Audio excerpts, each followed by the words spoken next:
The most destabilizing thing you can do in a dysfunctional system is not to fight it, it's to outgrow it. Nobody warned you that growth has a blast radius. Not the motivational speakers, not the self-help books, not the people who told you to just focus on yourself. Like that wouldn't quietly ruin someone else's entire coping mechanism. Because the truth is, some systems don't collapse from attack, they collapse from irrelevance. And you didn't walk in with a plan to shake the room, you just changed, that's it. No announcement, no dramatic exit, no grand reveal. You adjusted your life, your standards, your energy, and somewhere else a group chat caught fire. Here's a fact most people don't talk about. Social structures depend on predictability more than honesty. Psychologists have observed that when a person suddenly becomes non-reactive, self-directed, and emotionally unavailable for manipulation, it triggers the same stress response in others as an actual loss of control. In plain language, when people can't push your buttons anymore, their nervous system panics.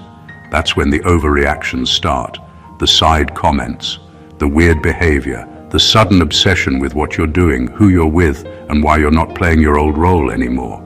And the funny part, truly funny in a dark, ironic way, is that you weren't even trying to be disruptive.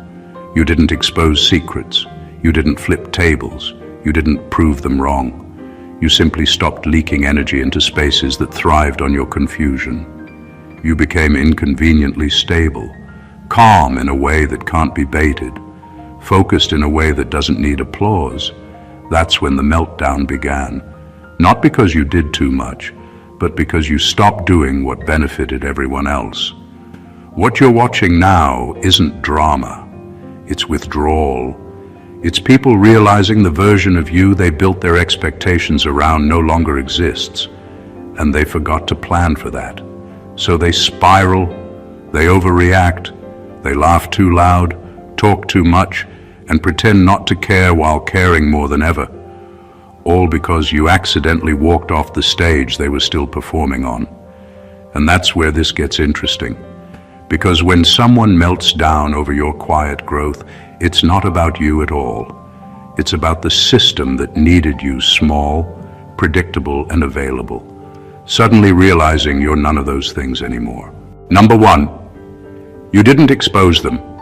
Your existence did. What really shook people wasn't anything you said or did. It was the simple fact that you kept living, growing, and showing up without carrying the shame they quietly assigned to you. You didn't call a meeting. You didn't clear your name. You didn't defend your past. You just kept existing in a way that no longer matched the story they told themselves about you. And that's what made it unbearable. When someone's narrative depends on you staying a certain way, your evolution feels like a personal attack, even when it has nothing to do with them. A lot of people think exposure happens through confrontation or truth bombs. It doesn't. Real exposure happens when your life becomes evidence, when you're still standing, still functioning, still becoming more grounded, more focused, more self-directed. Your stability quietly contradicts every excuse they used to justify how they treated you or what they believed about you. They can't argue with that. They can't discredit it without looking unreasonable. So instead, they unravel. What makes this especially uncomfortable for them is that you didn't demand accountability. You didn't ask for an apology. You didn't even ask to be understood. You moved on without dragging them into your next chapter, and that removed their chance to control the outcome. People can handle being challenged. What they struggle with is being rendered irrelevant to the story altogether. There's also something deeply unsettling about someone who refuses to perform their pain anymore. When you stop explaining yourself, stop oversharing, stop reliving what hurt you just to make others comfortable, it forces them to sit with their own role in things. That's when defensiveness kicks in. That's when you see emotional reactions that don't match the situation. The truth is, your existence became a mirror, not because you tried to reflect anything back at them, but because mirrors don't need intention to reveal what's there. They just show it. You didn't expose them by pointing fingers. You exposed them by becoming proof that the version of reality they relied on no longer holds up. And once that happens, the meltdown isn't about you at all. It's about the collapse of a lie they were never ready to let go of. Number 2. The meltdown started the moment they realized you weren't broken anymore. For a long time, people were comfortable with you being almost okay, trying, healing, figuring things out. That version of you made sense to them because it fit neatly into their expectations. You were allowed to grow, but only in small, manageable ways. As long as you still doubted yourself, second-guessed your decisions, or needed reassurance, everything felt familiar. You were still readable, still reachable, still explainable. The shift happened quietly. You didn't announce that you were healed. You didn't declare yourself whole. You just stopped moving like someone who needed fixing. Your reactions changed. Your decisions became cleaner. You no longer circled back to situations that drained you just to prove loyalty or keep the peace. And that's when people noticed something was different. Not louder, not colder. Just done. What unsettles people isn't confidence, it's completion. A person who is still wounded can be negotiated with. A person who is no longer broken doesn't need permission, validation, or saving. That's where the panic comes from. They suddenly realize their role in your life had expired, and no one likes finding out they're no longer needed without being consulted first.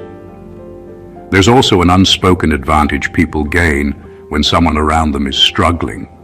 It gives them context, leverage, sometimes even purpose. When you healed, you removed that dynamic. You weren't someone to advise, manage, worry about, or talk around anymore. You became self-directed, and that's disorienting for people who were used to positioning themselves above, ahead of, or in charge of you. The meltdown didn't come from envy alone. It came from loss. Loss of access, loss of relevance, loss of the familiar version of you that made them feel steady in their own role. That's why their reactions seem exaggerated or delayed. They're not responding to who you are now. They're grieving the version of you they could predict. You didn't become arrogant. You became intact. And for people who were only comfortable with you in pieces, wholeness feels like a threat they never prepared for. Number 3, you disrupted a hierarchy without ever competing. The most chaotic thing you did wasn't winning or overtaking anyone. It wasn't about fighting for recognition or climbing over people to get ahead. It was much quieter, much deeper.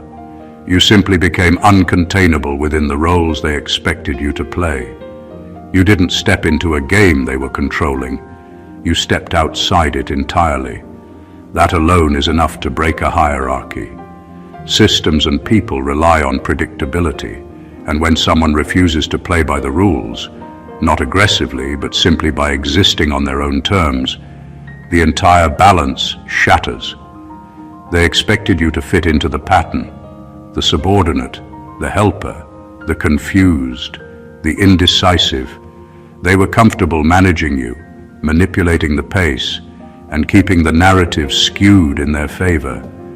Then you stopped waiting for permission. You stopped making your growth convenient for them. You started moving, deciding, and acting according to your own timing and standards. And suddenly, the invisible ladder they were climbing or the control they thought they had looked irrelevant because it wasn't anchored to you anymore. People around you felt threatened not because you competed with them, but because your freedom exposed how much of their influence depended on your limitations. Someone being free without creating chaos doesn't fit into the world of controlled hierarchies. You didn't try to show superiority, but your self-direction automatically highlighted their dependency. The cracks in their control were visible to everyone, and that's what fueled the panic, the overreactions, and the gossip, all because their position was destabilized by something they couldn't pin down or attack. And the humor in all this is that you didn't even notice you were dismantling anything. You weren't plotting. You weren't performing. You simply refused to remain smaller than your potential, and the fallout came from their failure to adjust to a reality where your existence and choices were no longer negotiable. By simply living fully and independently, you redefined the rules without speaking a word. Number 4, they're panicking because they can't control the story anymore. What triggers a meltdown faster than anything else is the realization that the narrative they carefully constructed about you is slipping through their fingers. For years, they shaped the story, your reputation, your behavior, your choices, to fit their comfort. They whispered behind your back, exaggerated your flaws, minimized your wins, and painted you into a box that made them feel safe, superior, or in control. That story wasn't about truth. It was about their sense of power. And now suddenly, the script doesn't work anymore. You didn't have to confront anyone or dismantle their lies outright. You just lived, made choices, and moved forward in a way that didn't line up with the version of you they had been feeding others. When reality refuses to match a narrative, the people invested in that story experience cognitive dissonance, a psychological panic where nothing feels stable anymore. Their authority, credibility, and even their self-image begin to crumble. They start overreacting, misreading your intentions, and lashing out in ways that make no sense because they're desperately trying to regain control over something that is, at this point, uncontrollable. The irony is brutal. The more they panic, the clearer it becomes to everyone around them that the story was never yours to begin with. Every whispered rumor, every defensive comment, every manipulative gesture only highlights that their version of events was dependent on your compliance. The meltdown is their confession, unfiltered and messy. It's chaos disguised as anger, fear, and disbelief. And it happens precisely because you chose to live authentically without needing permission or validation. And the thing that makes it almost funny, if you can detach from the tension, is that you're completely innocent in this. You didn't plot to destabilize anyone. You didn't even think about their story. You simply stopped fitting into it. By refusing to participate in the illusions they relied on, you forced them to confront the uncomfortable truth. They have no power over your reality anymore, and that loss of control is the source of every frantic reaction, every awkward comment, and every meltdown that now seems utterly out of proportion. Number 5, your calm is being misread as arrogance, and that's the funny part. The moment you stopped reacting to chaos the way they expected, people started noticing something strange, your calmness. You weren't louder, sharper, or more aggressive. You were simply steady. Your energy didn't spike when others tried to provoke you. Your focus didn't waver when they threw drama your way. And that's when it got uncomfortable for them. Calmness, when everyone around is anxious, often reads as arrogance. It's not about pride. It's about consistency. But people used to measuring their worth through comparison can't handle someone operating outside their emotional roller coaster. For years, they relied on your reactions to validate their own existence. Your panic, your confusion, your uncertainty gave them structure, predictability, and even purpose. Once you stopped feeding the chaos, they started over-interpreting everything you did. Your silence became a statement. Your boundaries became a challenge. Your composure became a sign of superiority, even though all you were doing was existing without needing approval. That's the beauty and the humor of it. You didn't try to intimidate anyone, and yet they felt exposed, cornered, and unsettled simply because you didn't conform to their expectations. What makes this even more destabilizing is that calmness cannot be faked convincingly for long. People can mimic confidence, act like they're in control, or project bravado, but your calmness is rooted in internal alignment. It comes from clarity, self-respect, and independence. And when someone who has relied on their ability to manipulate your responses encounters a person who doesn't react predictably, it triggers a panic they can't rationalize. The meltdown that follows is often loud, dramatic, or over the top because they are trying to reclaim control they never had. But the irony is undeniable. Your composed presence is not an attack. It's a reflection of your own mastery over self and circumstance. And while they struggle to interpret it correctly, you continue moving, steady and unbothered, proving that sometimes the strongest disruption comes not from confrontation or noise, but from being quietly unshakable in a world desperate to provoke a reaction. Number 6, you accidentally exposed who was only powerful by proximity. Some people only look important because they've latched onto someone else's energy, success, or struggle.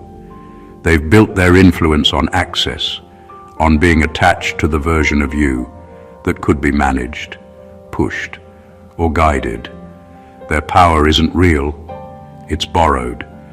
And when you step into a place where you no longer need to be managed, when you stop feeding into the roles that once made them feel significant, their whole foundation collapses. That's when the meltdown begins. Not because you attacked them, but because you simply stopped being the source of their perceived strength. The moment you became self-directed, fully accountable for your own energy and decisions, the illusion they had cultivated was exposed. The people who thrived on proximity suddenly looked small, weak, and reactive. They scrambled because they realized that their identity was intertwined with controlling or benefiting from you. Without that dynamic, they have nothing to lean on, nothing to inflate their ego, and suddenly they feel invisible in the very space where they once claimed authority. It's even more destabilizing because you didn't plan this. You didn't intend to reveal weaknesses. You didn't speak out to unmask anyone. You just existed freely. And freedom has a way of spotlighting people who relied on manipulation, leverage, or access rather than genuine competence.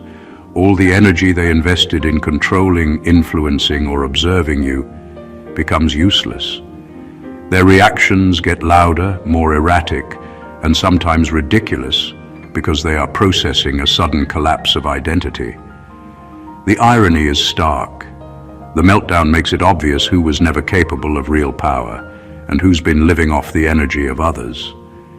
And you're watching it happen without even participating, quietly moving forward, building your own path. You didn't expose them by force. You exposed them by living beyond the limits they assigned to you. The fallout is their responsibility, and their panic is the proof that their authority was never as solid as it appeared. Your life simply made visible what they were too fragile to maintain on their own. Number 7, they can't copy what they don't understand. One of the most frustrating things for people watching your rise is that they can't replicate it. They study your moves, your timing, your habits, and even your energy, trying desperately to reverse engineer what makes you work. But what they fail to see is that your growth isn't a formula. It's integration. It's the sum of your experiences, your choices, your failures, and your unseen battles, all combined in a way that only you could produce. You didn't follow a playbook, and that makes your presence untouchable and, in a sense, threatening. They try to imitate confidence, productivity, or discipline, but it falls flat because those things aren't separate from your inner alignment. Your calm under pressure, your decisiveness, your refusal to bend to manipulation, these aren't techniques. They're reflections of a life lived deliberately, consciously, and authentically. The more they try to copy it, the more obvious it becomes that they're pretending. Every forced attempt to mimic you highlights the gap between their facade and your reality. That's where the panic sets in. They realize they're stuck in imitation while you're advancing effortlessly in authenticity. This inability to copy you destabilizes people in ways that make their reactions extreme. They become loud, critical, defensive, or obsessive because they see your progress and can't reconcile it with their own stagnation. The envy isn't just about what you have, it's about what you represent. Proof that personal evolution is possible, but only when it's real, internal, and unmanufactured. And the ironic twist is that you don't even have to try to intimidate them. Your life, lived without pretense, already outpaces any strategy they might attempt. They panic, not because you're ahead of them, but because they can't understand, control, or replicate the foundation beneath your achievements. Their frustration, confusion, and meltdown are the natural consequences of confronting a reality they cannot steal. Your authenticity is untouchable, and every meltdown around you is just a reminder that some things can't be faked, copied, or contained, especially a life lived in alignment with truth. Number 8, your evolution exposed who was pretending to evolve. The most uncomfortable truth people face when you grow is realizing how little growth they've actually done themselves. They talk about self-improvement, mindfulness, and ambition, but those words are often just window dressing, an image carefully curated to convince others, and sometimes themselves, that they're moving forward. Meanwhile, you are actually changing. You're shedding old patterns, making better decisions, and holding yourself accountable in ways that aren't performative. That contrast is brutal, and that's why the meltdown starts. They can't hide behind their act anymore. Your evolution is like a mirror they can't close. Every choice you make, every boundary you enforce, every step forward in confidence highlights the gap between what they say and what they do. They feel exposed, not because of anything you've done to them directly, but because your life makes their pretenses visible. That discomfort turns into panic, defensiveness, and overreaction. Suddenly, their casual arrogance or assumed superiority collapses under the weight of someone who is quietly, deliberately becoming more than they are. What's even more destabilizing is that you're not performing growth. You're not announcing your achievements, bragging about your clarity, or trying to make anyone look small. You simply exist as someone who has integrated their lessons and experiences into real change. The authenticity of your evolution forces them to confront themselves in a way they aren't prepared for. And humans by nature resist confrontation that comes without warning. When they see your life moving forward while theirs feels stagnant, panic, jealousy, and irrational reactions are inevitable. The meltdown isn't about competition, it's about truth. Your presence makes it clear who has been honest with themselves and who has been faking it. And the irony is, the more they try to explain you away, belittle your progress, or disrupt your peace, the more obvious it becomes that their growth was never real. Your evolution shines a light on false versions of themselves, and the chaos that follows is the natural result of being forced to face a truth they have long ignored. Some people talk about growth, but you live it. Number 9, the meltdown is proof they were watching you closer than you knew. One of the most revealing aspects of human behavior is how closely people monitor what they fear losing control over. Long before the meltdown, they were observing you in subtle ways, noticing your habits, your patterns, the timing of your decisions, even the way your energy shifted in certain spaces. They didn't admit it, and you likely had no clue, but their sense of security was tied to knowing you inside out, predicting your moves and managing the impact you could have on their environment. Their fixation was invisible, but it was real. When you changed, evolved, or stopped conforming to their expectations, it wasn't just inconvenient. It was a shock to their system. They had memorized a version of you that no longer existed. Every action you took that didn't fit their mental map caused panic, because they realized all that observation had been built on a false premise. All the energy they invested in tracking, controlling, and anticipating your behavior suddenly felt wasted. That's why the meltdown seems exaggerated or disproportionate. It isn't about the present moment, it's about the collapse of months or years of covert monitoring. The irony is unmistakable. Their obsession with you made them blind to the fact that their influence was limited. They were so focused on studying and predicting you that they failed to notice you were quietly learning, adjusting, and moving beyond their scope. And because your evolution happened silently, without fanfare or confrontation, it hit them like a revelation they weren't prepared to process. That's why the meltdown often looks chaotic, absurd, or over the top. It's not just about you. It's about their panic over losing the illusion of control. Every defensive comment, every awkward reaction, every attempt to reassert relevance is evidence of just how closely they were watching and how unnervingly dependent they had become on that surveillance. Your life, your calm, and your freedom forced them to face the uncomfortable truth. They were never in control. And that realization, when it finally hits, triggers a storm that can't be contained. Number 10. You broke an unspoken agreement, and they never told you it existed. Some of the most powerful reactions come not from what you did, but from what people assumed you would do. Somewhere along the line, an invisible contract was formed, not written, not spoken, but deeply understood by those around you.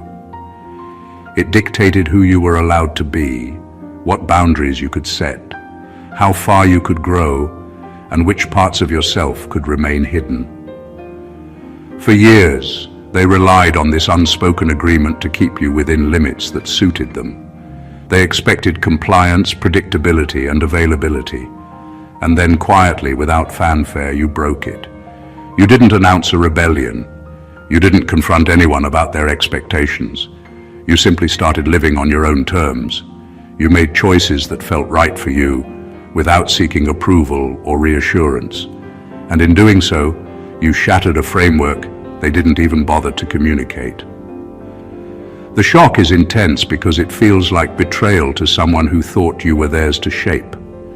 The meltdown that follows isn't really about your actions. It's about their loss of control and the collapse of a narrative they assumed would never be challenged. What makes this so disorienting for them is the combination of invisibility and inevitability. They never saw it coming because the rules were never official, and yet their reactions are explosive because their sense of order depended entirely on those invisible boundaries. Every boundary you establish, every decision you make without their consent feels like a direct affront, even though it's simply you living authentically. And the beauty, almost cruel in its simplicity, is that you didn't need to prove a point. You didn't need to create drama or make a spectacle. Your life, lived openly, exposed the truth. Unspoken agreements are only as powerful as the compliance they rely on. Once you refuse to comply, the entire structure collapses, and the meltdown becomes a theatrical display of desperation, confusion, and the harsh reality that their expectations never mattered to you, and never will. Number 11. They're spiraling because your freedom made their excuses loud. One of the most unsettling experiences for people around you is witnessing your freedom in motion while they remain trapped in their own justifications. For years, they relied on a carefully constructed narrative to explain why they weren't progressing, why they weren't stepping up, or why they weren't taking risks. Your life, moving forward without hesitation or apology, exposes every one of those excuses for what they really are: fragile stories designed to protect their ego. That's when the spiral begins. Your freedom isn't flashy. It doesn't scream. You don't need to announce that you're living on your own terms. You simply stop bending to others' expectations, stop asking for permission, and stop over-explaining yourself. That silent independence is like a spotlight on people who've built their lives on delay, fear, or justification. Suddenly, Their internal dialogue, the reasoning they've used to feel comfortable in their own stagnation, becomes impossible to ignore. Your presence forces a reckoning, and their reactions become louder, messier, and more erratic, because they are confronting the truth of their own inaction. It's fascinating and ironic, because your life isn't even about them. You aren't trying to shame anyone, expose anyone, or make anyone look bad. Yet your forward motion acts as a mirror. Every choice you make that reflects clarity, courage, and purpose is an unspoken commentary on what they've avoided. And humans by nature resist being confronted with inconvenient truths, especially when they didn't ask for the reflection. That resistance manifests as panic, defensiveness, overanalysis, or emotional outbursts. The meltdown is not evidence of your power over them. It's evidence of their dependency on false narratives. They can't replicate your authenticity, and they can't explain away the reality that your freedom exists independently of their approval. Every awkward comment, passive-aggressive move, or sudden concern is simply noise born out of desperation, the sound of their excuses crumbling under the weight of your unshakable presence. And the wild part is that you didn't do anything intentionally provocative. You just refused to live small, and in doing so, you exposed the truth they never wanted to face. Number 12, you didn't win. The game collapsed around you. The chaos you're witnessing isn't about victory in the traditional sense. You didn't have to beat anyone, outsmart anyone, or dominate a system to trigger the meltdown. What happened is far more powerful. The structure itself couldn't survive your presence. You stopped playing by the rules, stopped participating in the invisible games, and simply lived in a way that made the existing system crumble on its own. That's what makes it so destabilizing for everyone around you. They thought the game controlled you, but in reality, your refusal to play the way they expected exposed the fragility of the entire setup. People get attached to patterns, hierarchies, and routines because it gives them a sense of control. When someone in the system stops moving predictably, it sends a ripple through everything. They panic, they overreact, they scramble for explanations because the foundation they relied on, which they assumed was unshakable, suddenly feels unstable. And here's the thing, you weren't even targeting the system. You weren't trying to take anyone down. You weren't winning a contest. You were just existing with integrity, focus, and independence. And that's enough to break things that were never built to handle truth. The meltdown is loud, messy, and over the top because people are forced to confront their own reliance on illusions. They realize that control, influence, and perceived power were all contingent on your compliance or predictability. And once that disappears, there's nothing holding it together. That's why their reactions seem exaggerated or irrational. They're not responding to a threat. They're responding to the collapse of a carefully maintained world. What's remarkable is that you can walk through it all without raising your voice, making a statement, or taking an aggressive stance. Your presence alone is enough to prove that the game never really mattered, except to those who depended on it to feel secure. And while they panic, scramble, and try to restore balance, you move forward quietly, untouched by the chaos, showing that true power doesn't come from winning a game. It comes from living authentically while the rest of the world struggles to adjust. Number 13, they're laughing nervously because denial is failing. When people start laughing in awkward, forced ways, or cracking jokes that don't land, it's rarely about humor. It's about panic, dressed up as levity. They're trying to maintain control over a reality they can no longer deny. For a long time, denial was their safety net. They told themselves stories that justified their behavior, minimized your presence, or explained away your growth. But as your life began to operate outside the boundaries they set, that denial started to crumble. The nervous laughter is the sound of a defense mechanism failing. the audible evidence that the truth is hitting harder than they can handle. What's fascinating is how exposed it makes them. Every laugh, every overreaction, every awkward comment is a signal that the narrative they've been clinging to is collapsing. They thought they could manage you, interpret your moves, or contain your energy. Now they can't. Your calm, your freedom, your consistency, all of it contrasts starkly with the chaotic internal state they're trying to hide. The nervous humor is an unconscious attempt to reclaim composure, to convince themselves and anyone watching that they're still in control, even as everything inside them screams the opposite. The meltdown that follows isn't random. It's a precise reaction to the dissonance they feel between their perception and reality. They're confronting a truth they tried to ignore for too long. You are not what they assumed. You do not belong to the story they wrote. And their attempts to manipulate the outcome are failing. Their laughter, their jokes, and their forced bravado are just the surface of a deeper emotional storm. And the irony is undeniable. You didn't provoke this intentionally. You didn't attack, criticize, or manipulate. You simply lived authentically and refused to perform the role they expected. Their nervous laughter is proof that denial has limits, and their meltdown is proof that facing truth without preparation is terrifying. While they scramble to process it, you continue moving forward, untouched by the chaos, a living reminder that honesty, consistency, and self-alignment are far more disruptive than confrontation ever could be. Number 14. The funniest part is you didn't even notice at first. The most poetic aspect of all this chaos is that while everyone else was losing their minds over your actions, or rather your presence, you were completely unaware.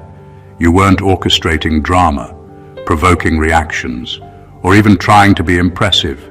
You were simply living your life, making choices that felt right, and stepping into the version of yourself you had been working toward.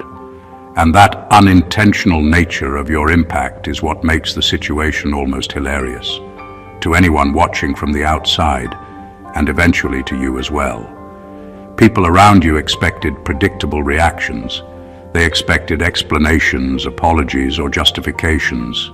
They relied on your past patterns to dictate how they could manipulate, control, or read you. Then you stopped performing the role they assigned. You didn't announce it. You didn't explain it. You didn't even think about the chaos it would cause. You moved with clarity, focus, and self-respect, simply stepping into the life you were meant to live. That's when the meltdown began. Every overreaction, awkward comment, and desperate attempt to regain control was fueled by a truth they couldn't process. You had moved on without consulting them. The irony is that your innocence in all this makes it even more destabilizing. People can handle confrontation, challenge, or even critique, but what they cannot handle is someone changing quietly, deliberately, and successfully without ever involving them. That's why the reactions seem extreme, unbalanced, and even absurd at times. The more you focus on yourself and your growth, the more obvious it becomes to others how dependent they were on your past limitations. And the humor in it cannot be overstated. While they are spiraling, you continue living, learning, and evolving, completely unaware that your very existence has triggered chaos. You didn't plan it, and you didn't try to cause it. You just became a version of yourself that no longer fits into their control. That unintentional brilliance is what makes the situation both disruptive and quietly hilarious. In the end, your life moved forward and theirs collapsed, all without you lifting a finger. Proof that sometimes the greatest impact is made simply by being fully, unapologetically yourself. The truth is, what you've just witnessed, the chaos, the panic, the overreactions, and the frantic attempts to regain control, isn't about you at all. It's about people confronting a reality they were never prepared to face, that you are no longer predictable, no longer confined and no longer operating under the limitations they secretly relied on. Every meltdown, every awkward reaction, every desperate attempt to explain you away is proof that your growth, your calm, your freedom, and your authenticity have shattered illusions that were propped up for far too long. What makes it even more remarkable is that you didn't plan it, you didn't fight for it, and you didn't even notice the ripple effect at first. You simply chose yourself, your integrity, and your evolution, and that alone proved to be more destabilizing than any confrontation or argument could ever be. This isn't just about watching people unravel. It's about understanding the incredible power that comes from living intentionally and unapologetically. It's about realizing that you don't need to prove yourself to anyone, manipulate anyone, or force anyone to recognize your worth. When you live fully in alignment with your truth, your life speaks louder than any words, exposes what was always hidden, and triggers transformations, or panics, without you lifting a finger. The meltdowns around you are simply echoes of the change you've embodied, the collapse of false narratives, the exposure of pretense, and the unveiling of reality that they weren't ready to accept. This is your reminder that your calm, your independence, and your authenticity are more disruptive than chaos, more powerful than manipulation, and infinitely more revealing than confrontation. You don't need to fight anyone to change the dynamic. You only need to step fully into yourself. And as the dust settles, the ones panicking will realize, too late, that their reactions were never about you. They were about what they could no longer control. And your life is the living proof of what happens when someone refuses to play by their rules. If this video resonated with you, make sure to subscribe to the channel for more insights that uncover truth and awaken awareness. Don't forget to like, comment, and share this with someone who needs to hear it, because understanding these dynamics can change everything in how you navigate your own power and presence. Your growth doesn't just impact you, it changes the energy around you in ways most people aren't ready to handle. God bless you.